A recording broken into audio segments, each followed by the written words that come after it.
नव प्रभात की बेला लाए फिर से नई उमंग, परमात्म रंग संग यहाँ सजेंगे जीवन के सब रंग, सब रंग, सब रंग। नमस्कार, सुप्रभात। स्वागत आप सभी का आपके अपने कार्यक्रम सब रंग में। मित्रों, कहते हैं कि सुबह सुबह यदि किसी अच्छे व्यक्ति के दर्शन हो जाएं तो सारा दिन बहुत अच्छा जाता है। और यही कारण है कि रोज़ सुबह मैं आपके दर्शन करने के लिए आ जाता हूँ।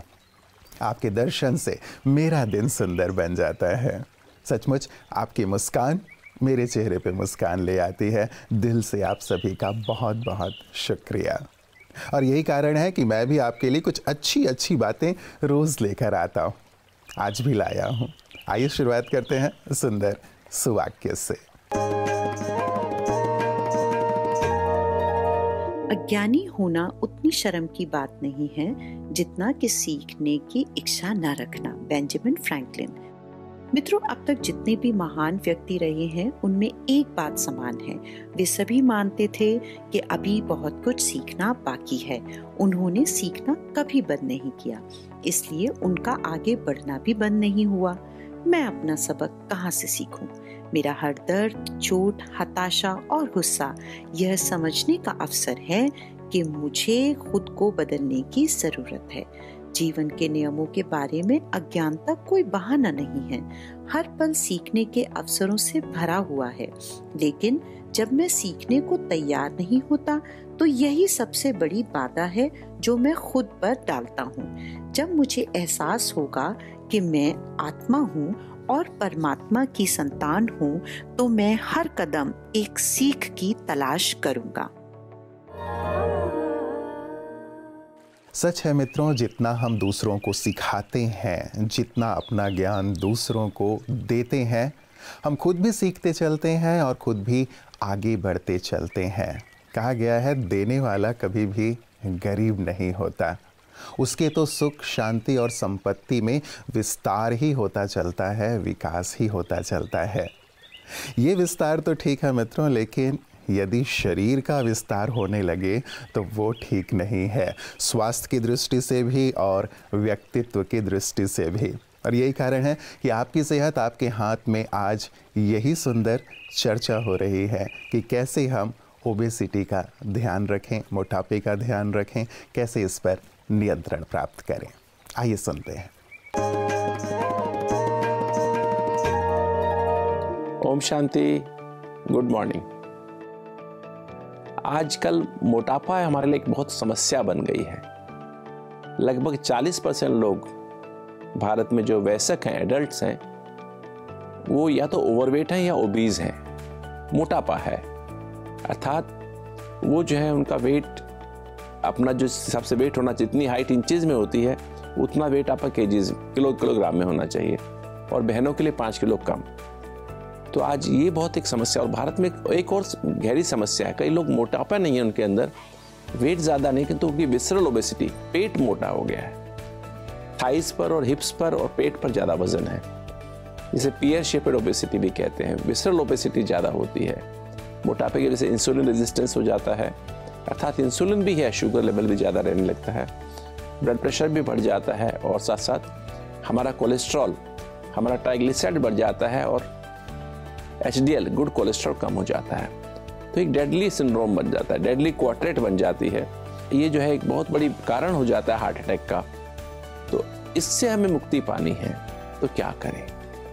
हमने अपनी रिसर्च में पाया कि हम जब राजयोगा मेडिटेटिव लाइफस्टाइल को लीड करते हैं, या 3 dimensional health care Rajyoga meditative lifestyle को लीड करते हैं, तो उससे हमारे अंदर हमारा जो कॉर्टिसोल लेवल कम हो जाता है, शुगर लेवल नॉर्मल होने लगती है, कम इंसुलिन में ज़्यादा शुगर कंट्रोल होने लगती है, इंसुलिन सेंसिटिविटी बढ़ जाती है, तो उससे ब्लड प्रेशर अपने आप ठीक रहने लगता है, वेट कम होने लगता है, गुड कोलेस्ट्रॉल बढ़ने लगता है, ट्राइग्लिसराइड कम होने लगता है, और मोटापा अपने आप कम होने लगता है। और जैसे मैंने पहले भी शेयर किया है किसी एपिसोड में आपके साथ, कि हमारा जो है मेन कारण मोटापे का है वो है इनसिक्योरिटी। इसके लिए 3 डायमेंशनल हेल्थ केयर लाइफस्टाइल है, इसको सही ढंग से फॉलो करेंगे तो आप देखेंगे आपका वेट भी कम हो जाएगा और आपका ब्लड प्रेशर, डायबिटीज भी कंट्रोल में आ जाएगी। ओम शांति। तो मित्रों, इन बातों का ध्यान रखें ताकि आप गोलू मोलू ना हो जाए, और यदि गोलू मोलू हो गए हैं तो इन टिप्स से आप ज़रूर फिट हो जाएंगे। कई बार हम बहुत कोशिश करते हैं लेकिन फिर भी वो फिटनेस नहीं आ पाती, तो खुशी चली जाती है। मैं ये कहूँगा कि खुशी को न जाने दीजिएगा, क्योंकि खुशी हमारी मन को भी और तन को भी दुरुस्त रखता है और फिट रखने में मदद भी करता है। आपका हृदय हमेशा ही खुश रहे, इसलिए आइए स्पिरिचुअल इंडिया में अब आपको मैं लिए चलता हूँ भारत के हृदय प्रदेश मध्य प्रदेश की ओर। मध्य प्रदेश, इसे भारत का दिल कहा जाता है। यहाँ के शहर इंदौर से 80 किलोमीटर दूर पवित्र मंदिर ओमकारेश्वर स्थित है। यह मंदिर ओम आकार के टापू पर स्थित है, जो नर्मदा और कावेरी नदी द्वारा बना है। यह मंदिर भारत के 12 ज्योतिर्लिंगों में से एक गिना जाता है। मध्य प्रदेश सबसे बड़ा शाकाहारी राज्य है तथा भारतीय शास्त्रीय संगीत के जनक तानसेन का जन्म भी मध्य प्रदेश में हुआ था। वहीं यहाँ का पवित्र शहर उज्जैन, जहाँ हिंदू यात्री बड़ी संख्या में आते हैं। आधुनिक उज्जैन शिप्रा नदी के तट पर स्थित है, जिसे प्राचीन काल से पवित्र माना जाता है। उज्जैन में स्थित है महाकालेश्वर मंदिर, जो कि 12 ज्योतिर्लिंगों में से एक है। वहीं भोपाल से 28 किलोमीटर की दूरी पे है शानदार शिव मंदिर भोजपुर। इस मंदिर को राजा भोज द्वारा लगभग 900 साल पहले स्थापित किया गया था। इस मंदिर को पूर्व के सोमनाथ के रूप में जाना जाता है। इसे भोजेश्वर मंदिर के नाम से भी जाना जाता है। यह प्रारंभिक वास्तुकला के सर्वोत्तम उदाहरणों में से एक माना जाता है। चलिए जानते हैं मध्य प्रदेश में ईश्वरीय सेवाओं की शुरुआत और विस्तार कब और कैसे हुई। 1962 में ब्रह्मा बाबा के आदेश अनुसार किंग महेंद्र भाई जी ने आगरा में ईश्वरीय सेवाओं की शुरुआत की। 1970 में अवधेश दीदी ने भोपाल में ईश्वरीय सेवाओं की शुरुआत की। 1969 में पिताश्री की आज्ञा अनुसार ओम प्रकाश भाई जी ने विश्व नव निर्माण आध्यात्मिक प्रदर्शनी लगाई। 1984 को ओम शांति भवन तथा सृष्टि दर्शन आध्यात्मिक संग्रहालय का उद्घाटन संस्था की मुख्य प्रशासिका राजयोगिनी दादी प्रकाशमणि जी द्वारा किया गया। 2007 में विश्व मंगल आध्यात्मिक महाकुंभ का आयोजन, ज्ञान शिखर कॉम्प्लेक्स का दादी जानकी जी द्वारा शिलान्यास। 2011 में अमृत महोत्सव। 2016 में ज्ञान शिखर ओम प्रकाश भाई जी सभागृह का उद्घाटन। 2019 में इंदौर जोन का स्वर्ण जयंती महोत्सव। 2002 में golden world retreat centre Gwalior का भूमि पूजन। 2008 में राज्य स्तरीय ग्राम सेवा अभियान। 2011 में अवधेश दीदी द्वारा national institute of personal management का उद्घाटन। ये सब महत्वपूर्ण कदम थे ईश्वरीय सेवाओं को मध्य प्रदेश के जन जन तक पहुंचाने में। भारत के हृदय प्रदेश मध्य प्रदेश की सुंदरता के हम सब ने दर्शन किए, मन आनंदित हुआ। मित्रों, कई लोग ऐसे होते हैं जो हृदय से उतर जाते हैं और कई ऐसे होते हैं जो हृदय में उतर जाते हैं। उनकी यादें, उनकी बातें हमेशा हमें प्रेरित करती रहती हैं। ऐसी ही एक महान विभूति थे राजयोगी भ्राता आस्पी जी।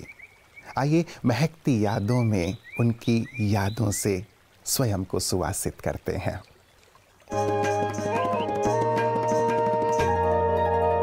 विशाल आध्यात्मिक ज्ञान यज्ञ में एक से एक बढ़कर दिव्य रत्नों ने सेवाएं प्रदान की है और उन्होंने एक अविस्मरणीय इतिहास की रचना की है। उन्हीं में से एक है ब्रह्मा कुमार आस्पी भाई।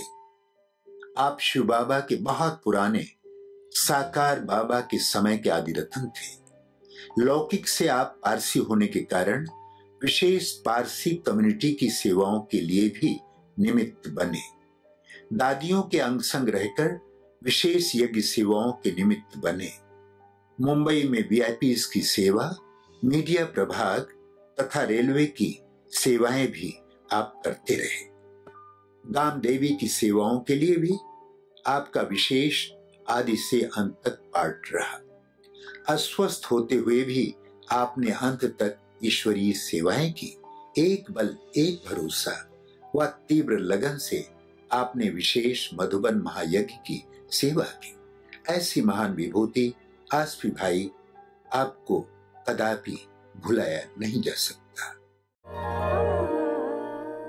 प्रेरित करने वाला निस्वार्थ जीवन, सचमुच निस्वार्थ सेवा औरों को प्रेरित करता है सेवा करने के लिए, औरों को मदद करने के लिए, दूसरों के लिए जीने के लिए। और ये सेवा भाव, ये सेवामय जीवन सचमुच जो खुशी और आनंद देता है, जो संतुष्टि देता है, वो संसार में कहीं और प्राप्त नहीं हो सकते। और ऐसी ही सेवा भावना से युक्त है ब्रह्मा कुमारी संगठन, जो समाज राष्ट्र की सतत सेवा कर रहा है। आइए देखते हैं पीस न्यूज़ हाइलाइट्स में कि ये सेवाएं किस प्रकार चल रही हैं। जनवरी मास ब्रह्मा कुमारी संस्था के लोगों के लिए तपस्या मास होता है। इसी को देखते हुए संस्था द्वारा आयोजित ग्लोबल योग तपस्या भट्टी का देश विदेश में बड़ा ही शानदार रिस्पांस देखने को मिला। इस 3 दिवसीय योग भट्टी का संस्था के सभी सेवा केंद्रों पर पूर्ण रूप से अनुसरण किया गया। आइए दिखाते हैं उसकी कुछ तस्वीरें।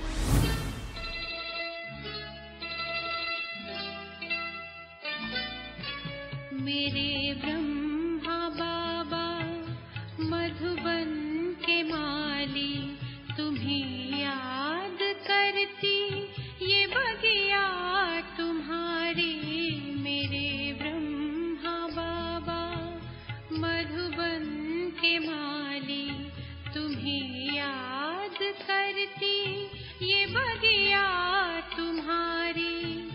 महका रहे हैं जग के चमन को हम फूल, तेरे है कलियां तुम्हारी।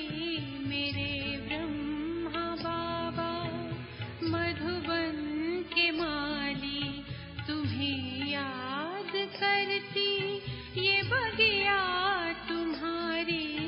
मेरे ब्रह्मा बाबा।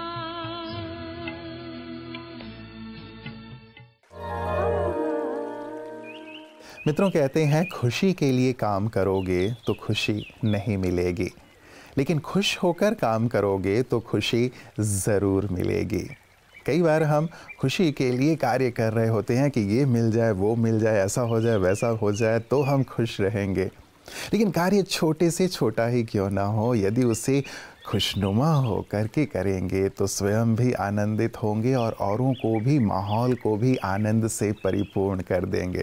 तो क्यों ना आज जहाँ पे भी हैं, जैसे भी हैं, जो भी छोटे मोटे कार्य कर रहे हैं, उन सभी कार्यों को खुश होकर करें और खुशियाँ बांटते चलें। सचमुच जीवन इससे सुगंधित और सुवासित होता चलेगा। और यही सब रंग परिवार की आपके लिए दुआएं और शुभकामनाएं हैं। अपना ख्याल रखिएगा। कल पुनः मुलाकात होगी। नमस्कार। ओम शांति।